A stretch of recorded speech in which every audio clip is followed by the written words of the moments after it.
রাজধানীর খিলক্ষেত এলাকায় রেলের জমিতে অস্থায়ী মণ্ডপ সরিয়ে নেওয়ার বিষয়টি নিয়ে বিভিন্ন মাধ্যমে বিভ্রান্তি ছড়ানোর চেষ্টা পরিলক্ষিত হচ্ছে বলে জানিয়েছেন রেলপথ মন্ত্রণালয়ের উপদেষ্টা মোহাম্মদ ফাউজুল কবির খান।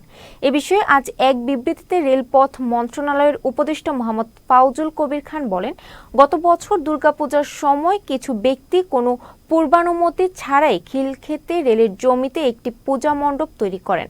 পূজা শেষে মণ্ডপটি সরিয়ে নেওয়ার শর্তে পূজা অনুষ্ঠানের অনুমতি দেয়া হয়, কিন্তু পূজা শেষে বারবার বলা সত্ত্বেও তারা মণ্ডপটি সরিয়ে নেয়নি। উল্টো তারা সেখানে স্থায়ী মন্দির প্রতিষ্ঠার উদ্যোগ নেন।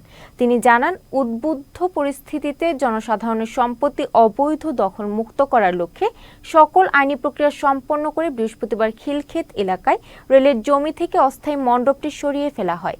এ বিষয়ে যে কোনো ধরনের বিভ্রান্তি ও উস্কানিমূলক কর্মকাণ্ড থেকে বিরত থাকতে সকলের প্রতি আহ্বান জানায় রেল কর্তৃপক্ষ।